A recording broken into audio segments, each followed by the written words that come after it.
अस्सलाम वालेकुम नाज़रीन, मेरा घर मेरी जन्नत। पाकिस्तान टेलीविजन न्यूज़ की ट्रांसमिशन घर रहिए, महफूज रहिए, महदूद रहिए, महफूज रहिए। नाहिद चौधरी, रिजवान रौनक आपके सामने हाजिर खिदमत है। जी नाज़रीन, बात हम कर रहे हैं हमेशा से ही, जैसे कि जब से ये कोविड-19 आया है कि कोविड-19 ये जो कोरोना वायरस है, इस वबा से कैसे निमटना है। पूरे ग्लोब को अपनी लपेट में लिया हुआ है। 210 ममालिक जो हैं वो इसकी लपेट में हैं। कुछ ममालिक इंप्रूव करते हुए नज़र आ रहे हैं, कुछ ममालिक मज़ीद वर्सन सिचुएशन की तरफ, ज़्यादा ख़राब सूरत हाल की तरफ जाते हुए नज़र आ रहे हैं। यूरोप अमेरिका के बारे में कहा जा रहा है कि शायद कुछ जो कर्व है वो कुछ फ्लैट होता हुआ नज़र आ रहा है, लेकिन अभी भी सूरत हाल बहुत ज़्यादा दिगरगू है, बहुत ज़्यादा ख़राब है। और उससे तमाम चीज़ों से निमटने के लिए कहा यह जा रहा है कि जो वैक्सीन, जो वाहिद इलाज होता है वायरस का, किसी भी वायरस का, किसी भी वायरल डिजीज़ का, वो जनाब अभी उसमें 7, 8, 10 महीने लग सकते हैं प्रॉपर तरीके से उसको मार्केट करने में ह्यूमन ट्रायल्स के बाद।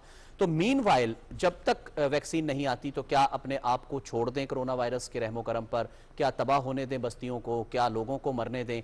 नहीं जनाब, उस सिलसिले में आगाही फराहम करने के लिए पाकिस्तान टेलीविजन न्यूज़ और पूरी दुनिया का मीडिया जो है वो अपनी काविशें करता हुआ नज़र आ रहा है जनाब। तो वो यही है कि जितना आप महदूद रहेंगे, जितना समाजी फासला रखेंगे, जितना अपने हाथों को, अपने आप को साफ रखेंगे, उतना ही बेहतर हो सकता है। ठीक है, बिल्कुल दुरुस्त आपने कहा कि इस सिलसिले में इकदाम करना बहुत ज़रूरी है। आप छोड़ नहीं सकते हैं कि वैक्सीन जब तक आएगी तब तक खामोशी से बैठे रहें या बर्दाश्त करते रहें, ऐसा नहीं है। रिसर्च हो रही है, रिसर्च किस हद तक पहुंची है, किस लेवल पे WHO काम कर रहा है, और वैक्सीन के हवाले से कब तक हम एक्सपेक्ट कर सकते हैं कि कोई अच्छी खबर हमें मिलेगी। बहुत रेलिवेंट शख्सियत इस वक्त हमारे साथ स्काइप पे मौजूद है। डॉक्टर मौज़म अली साहब जो है एपिडेमियोलॉजिस्ट हैं, WHO से इनका ताल्लुक है। ये हमें बता पाएंगे कि इस वक्त WHO के अम्ब्रेला के नीचे जो रिसर्च हो रही है वो कहां तक पहुंची है। अस्सलाम वालेकुम डॉक्टर मौज़म साहब। डॉक्टर साहब, सबसे पहले तो मैं ये चाहूंगी कि रिसर्च के हवाले से आप हमें बताइएगा, आप डील भी करते हैं इन सारी चीज़ों में, इंगेज हैं बहुत ज़्यादा।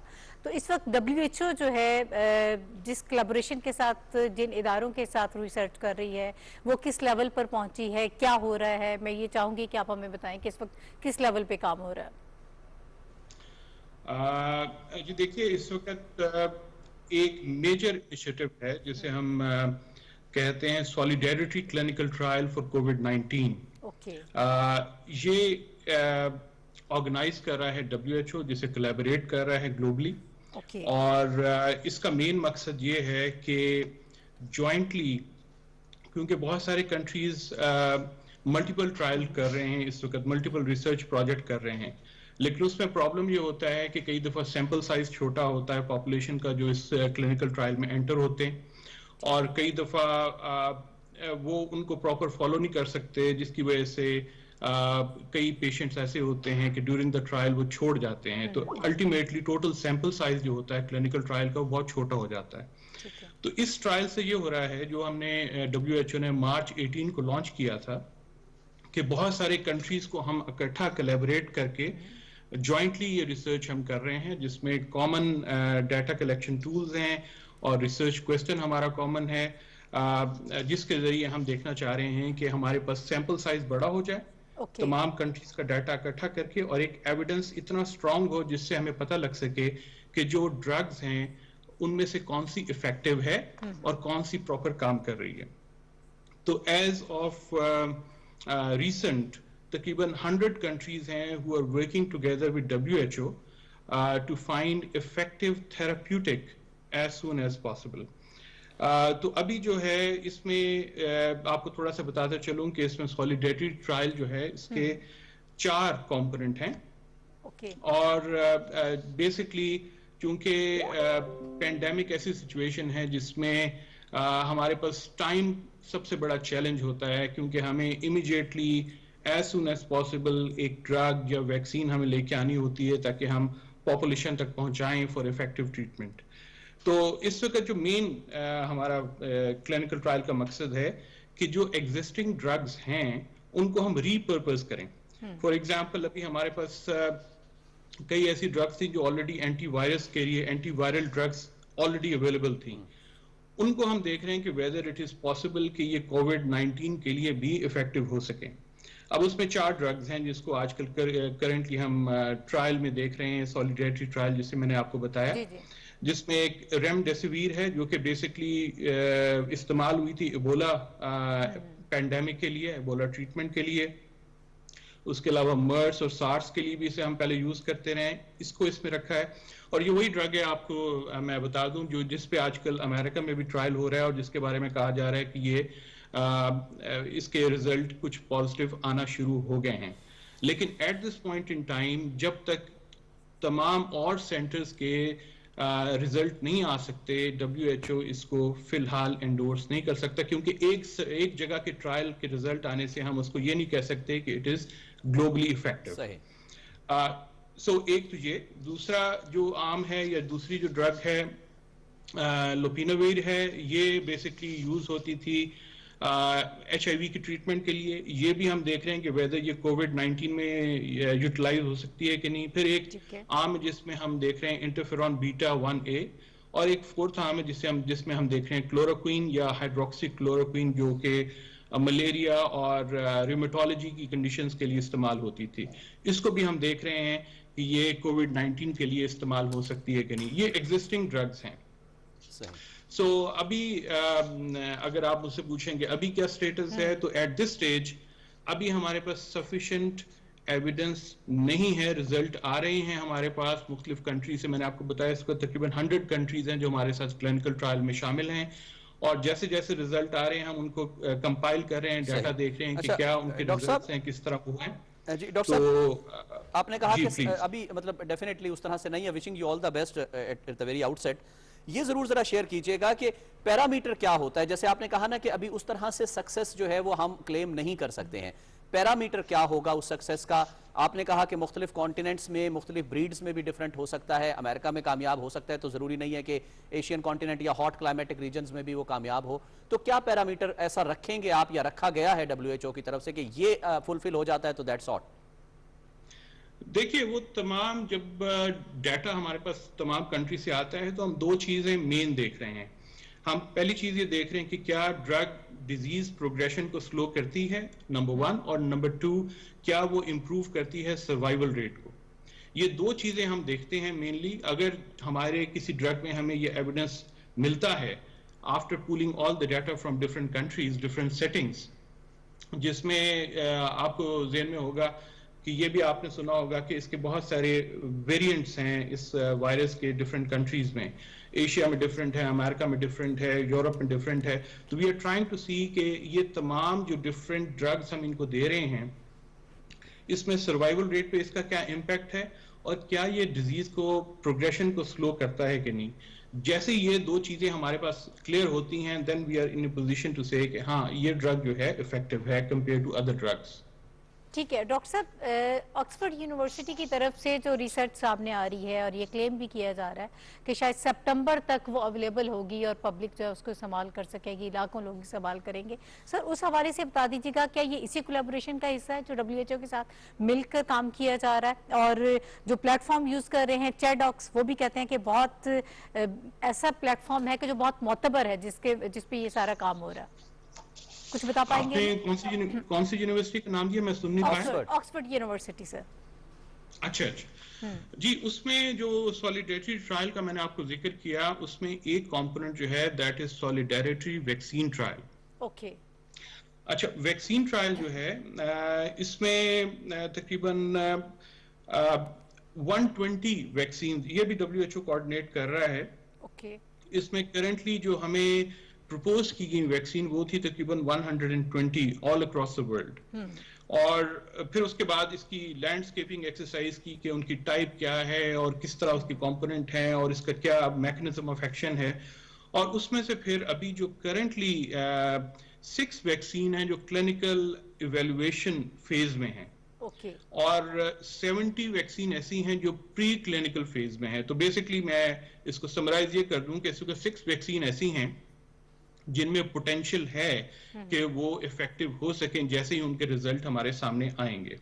और उसमें जो आपने यूनिवर्सिटी ऑफ ऑक्सफोर्ड का, बिल्कुल उनमें से एक यूनिवर्सिटी ऑफ ऑक्सफोर्ड है, ये इस वक्त फेज 2 में काम कर रही है। जैसे ही फेज 2 के रिजल्ट आएंगे ये फेज 3 का काम करेंगे और उसके बाद ये अवेलेबल होगी वैक्सीन। उसके अलावा 2 इंस्टीट्यूट है जो चाइना से हैं, बीजिंग इंस्टीट्यूट ऑफ बायोटेक्नोलॉजी और Wuhan institute of biological product. फिर एक है अमेरिका में है मॉडर्ना के नाम से, और साइनोवैक के नाम से एक और है, और इनोविया फार्मास्यूटिकल्स एक और ऑर्गेनाइजेशन है, फार्मास्यूटिकल कंपनी है जो अपनी वैक्सीन पे क्लिनिकल ट्रायल कर रही है। तो इस वक्त बेसिकली 6 ट्रायल्स हैं along with university of Oxford. University of Oxford का जो ट्रायल है कंपैरेटिवली एडवांस है compare to the other trials. सही। अच्छा डॉक्टर लेकिन साहब, अभी उसके एविडेंस आने बेहतर बाकी हैं। और let me finish by saying कि अगर आप कहें कि कमर्शियली अवेलेबल कब होगी कोई वैक्सीन, तो एक वैक्सीन को तकरीबन 12 से 18 माह लग सकते हैं मार्केट में आने से पहले। सही सही। अच्छा डॉक्टर साहब, जरा ये आपकी मौजूदगी का फायदा उठाते हुए, अमेरिका की तरफ से ये कहा गया कि WHO ने शुरू में जो है वो शायद उस तरह से बहुत ज़्यादा तेज़ी के साथ काम नहीं किया, शायद सीरियस नहीं लिया। चाइना में जब ये फैला तो इसका असर कम किया जा सकता था, इसको रोका जा सकता था। ये ज़रा क्लियर कीजिएगा कि किस तरह से WHO इंटरवीन करता, कहीं कोई कमी रही या ये सिर्फ इल्ज़ाम है? ये मैं इसलिए पूछ रहा हूँ कि देखें सार्स वायरस आया, दुनिया उसके लिए तैयार नहीं थी, चीन खास तौर पे उसके लिए तैयार नहीं था, लेकिन ये कहा जाता है कि इस पेंडेमिक के लिए, कोविड-19 के लिए चाइना काफ़ी हद तक वो पिछले बैकग्राउंड नॉलेज पर भी काम उसने किया और इसलिए काफ़ी तेज़ी के साथ काबू भी पा लिया। तो आइंदा खुदा ना खास्ता आने वाले वक्तों के लिए अगर तारीख़ इंसानी अगर इस किस्म की वबा का शिकार होती है तो फिर WHO ज़्यादा प्रॉम्प्टली काम कर सके। जी देखिए, इसमें मैं सिर्फ इतना कहना चाहूँगा कि जब WHO को इन्फॉर्म किया गया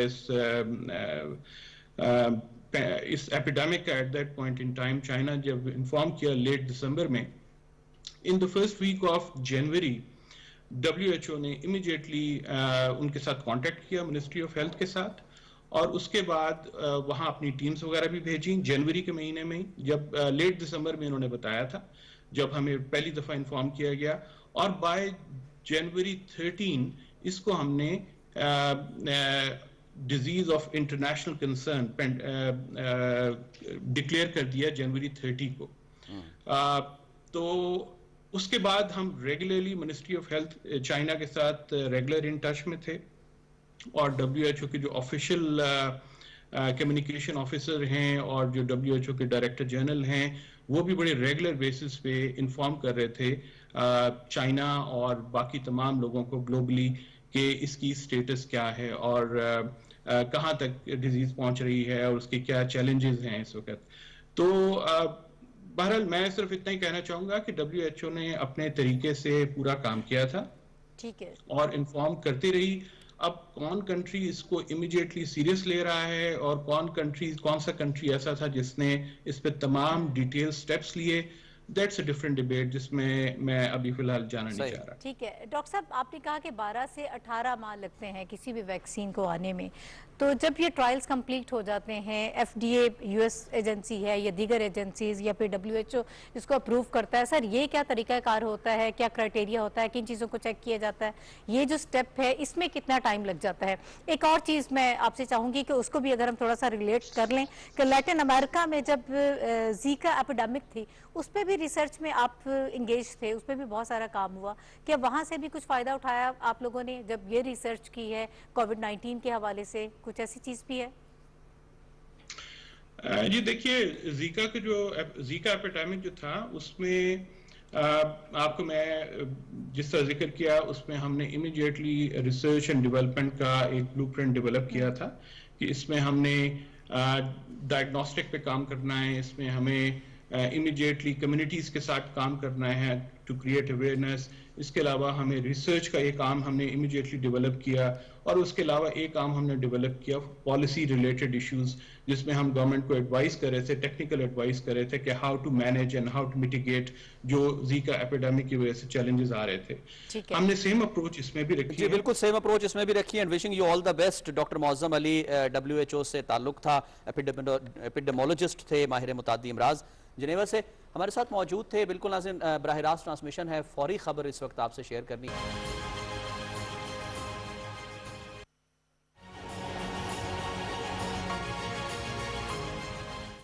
welcome back to the transmission. और हम ब्रेक पर जाने से पहले, इस न्यूज़ ब्रेक से पहले बात कर रहे थे वैक्सीन के हवाले से, और जो रिसर्च हो रही है इस वक्त WHO जिन इदारों को साथ लेके काम कर रहा है, तकरीबन 100 उन्होंने कंट्रीज़ के हवाले से बताया कि उस पर काम हो रहा है। तो इस हवाले से मजीद अपडेट्स भी आप तक पहुँचाते रहेंगे। कुछ और गेस्ट भी हमें ज्वाइन कर रहे हैं। जी बिल्कुल, मैं सबसे पहले तो थोड़ा सा ये ज़रूर करूँगा कि बहुत कंसर्न गेस्ट थे हमारे पास WHO से, थैंक्स टू द पैनल। अब इस वक्त नाज़रीन हमें ज्वाइन किया है डॉक्टर मुस्तफ़ा बशीर ने, वज़ीर मनसूबाबंदी हैं आज़ाद कश्मीर के। आज़ाद कश्मीर की क्या सूरत हाल है वहाँ पर कंपैरेटिवली, यानी अप्रिशिएट किया जा रहा है हर तरफ से कि आज़ाद कश्मीर के इक़दामात उठाए गए, या अवाम ने बहुत ज़्यादा एहसास ज़िम्मेदारी का मुजाहरा किया, या कुदरत की तरफ से क्या सूरत हाल रही। इन तमाम इशूज़ पर बात करने के लिए हमें ज्वाइन किया है डॉक्टर मुस्तफ़ा बशीर, वज़ीर मनसूबाबंदी आज़ाद कश्मीर ने, इस वक्त टेलीफोन लाइन पर। अस्सलाम वालेकुम डॉक्टर साहब। जी वालेकुम सर, बहुत शुक्रिया पाकिस्तान टेलीविजन न्यूज़ में हमारी ट्रांसमिशन का हिस्सा बनने का। हम बात यही कर रहे थे कि आज़ाद कश्मीर में कंपैरेटिवली देखा जाए तो खुदा का शुक्र है बहुत कम केसेस हैं, यानी पूरी दुनिया, पूरा पाकिस्तान देखा जाए तो। आप क्या समझते हैं, हुकूमती इक़दामात, अवाम का एहसास ज़िम्मेदारी, या last but not the least test नहीं हो पा रहे, दूर दराज इलाके हैं, एक्सेस नहीं हो पा रही, जिसकी वजह से डेटा पता ही नहीं चल पा रहा? देखिए जी, सबसे पहले तो ये आप देख लीजिए कि जो हमारे पास जो केसेस की तादाद है वो है 66, और उसमें से भी 37 जो है वो डिस्चार्ज हो, जी सेहतियाब हो गए, रिकवर होके चले गए। टोटल 29 एक्टिव केसेस हमारे पास इस वक्त मौजूद है। अच्छा, आपने कहा जी कि वहाँ टेस्ट शायद नहीं हो पा रहे। देखें, टेस्ट के लिए एक क्राइटेरिया है, वो क्राइटेरिया आपके सबके सामने है कि जो बंदा क्वारंटीन होगा, जो बंदा बाहर से आएगा, जो बंदा कॉन्टेक्ट में होगा, वो तमाम के तमाम क्राइटेरिया पर 2000 से ज्यादा हमने टेस्ट किया। और अब हम मुश्किल में ये है कि हम आम लोगों को भी टेस्ट कर रहे हैं इस वक्त जो सिम्टम के बगैर है। और जो सबसे बड़ी बात यह है कि आउट ऑफ 66 पेशेंट कोई एक भी ऐसा नहीं है जिसे हमें कोई वेंटिलेटर पर या इमरजेंसी सिचुएशन का सामना करना पड़ा, यानी कि हमारी डेथ तो 0 है, लेकिन डेथ के अलावा भी हमने वेंट पर किसी को शिफ्ट नहीं किया। ये भी एक अच्छा और पॉजिटिव साइन है। और फिर अगर आप कहते हैं, देखिए 26,000 से ज्यादा, यानी आजाद कश्मीर के लोग, आपको पता है बरतानिया में मुकीम है 1.1 मिलियन, ऐसा ही इस अरसे में 26,000 से ज्यादा लोगों ने आजाद कश्मीर को आज से कुछ 15 दिन पहले किया था। अब तो जो नई फ्लाइट आई है उसमें हम 30,000 से क्रॉस कर चुके हैं। ये वो लोग हैं जो इंतहाई सीवियर ऐसे एरिया से आए थे जहां पर कोरोना की जो पेंडेमिक की सिचुएशन बहुत खराब है, जैसे इंग्लैंड है, फ्रांस है, स्पेन है, UAE है, सऊदी अरेबिया। इन एरिया से 30,000 से ज्यादा लोग हमारे पास ट्रेवल कर चुके हैं। हमने ये किया कि हर यूनियन काउंसिल वाइज हमने 250 कमेटियां बनाई, यानी हर यूनियन काउंसिल में एक कमेटी बनाई जिसमें हेल्थ का नुमाइंदा था, जिसमें हमारी LHW थी, हमारा लोकल गवर्नमेंट का नुमाइंदा था, हमारे इंतजामिया का नुमाइंदा था। इन तमाम ने जाकर एक एक बंदे को वहां पर चेक किया और फिर उन्हें किसी को होम क्वारंटीन किया, किसी को स्टेट रन क्वारंटीन में लेके गए, और ये सारा सिस्टम कंप्यूटराइज था, यानी मोबाइल पे एक हमने सॉफ्टवेयर बनाया था जो कंप्यूटराइज। अच्छा, एक बात लोगों के जहन में आती है कि शायद एजे कोई बैकवर्ड टेरिटरी है। एजे के मेरा ख्याल है आप चारों सूबों से देखें तो इसकी फाइनेंशियल कंडीशन भी, इसकी एजुकेशनल कंडीशन भी, और दूसरा सबसे बड़ा मैं भी आपको कहूं कि प्राइम मिनिस्टर जो हमारे राजा फारूक हैदर खान, उन्होंने फ्रंट पर जाकर लीड किया है। आप देखें, उन्होंने 65 से ऊपर एज होने के बावजूद फ्रंट पर आए हैं और उन्होंने बाजारों से लेकर हर जगह पर खड़े होकर कहा है कि मैं नहीं बर्दाश्त करूंगा। और एक केस जब एजेके में आया था, सिंपली वन पॉजिटिव आने के बाद हमने लॉकडाउन कर दिया, कंप्लीट लॉकडाउन। जी बिल्कुल डॉक्टर साहब, बिल्कुल आज़ाद कश्मीर की हुकूमत मुबारकबाद की मुस्तहिक है। Wishing you all the best. बहुत शुक्रिया पाकिस्तान टेलीविजन न्यूज़ में हमारी ट्रांसमिशन का हिस्सा बनने का। डॉक्टर मुस्तफ़ा बशीर हमारे साथ थे और इसमें कोई शक नहीं है नाहिद के, बिल्कुल आज़ाद कश्मीर में सूरत हाल बहुत ज़्यादा बेहतर है और हमारी दुआ है कि इंशाल्लाह इसी तरह एक दिन पूरा पाकिस्तान जो है वो इसी सूरत में आ जाए। एक होलिस्टिक अप्रोच नजर आ रही है जिस तरह से वहाँ पे इकदाम किए जा रहे हैं। मजीद हम इकोनॉमी के हवाले से भी बात करते रहते हैं, लॉकडाउन के हवाले से भी बात कर रहे हैं कि कैसे उसको फ्लेक्सिबल करके उसका क्या इम्पैक्ट आ रहा है हमारा इकोनॉमी पे, हमारे ट्रेडर्स जो हैं वो इस वक्त कैसे बिहेव कर रहे हैं, उसको किस तरह से वेलकम कर रहे हैं। इसी हवाले से मजीद बात कर लेते हैं। मिर्जा अब्दुल रहमान साहब जो है वो इस वक्त हमें ज्वाइन कर रहे हैं, चीफ कोऑर्डिनेटर हैं FPCCI के। बहुत शुक्रिया मिर्जा साहब हमें प्रोग्राम में वक्त देने के लिए।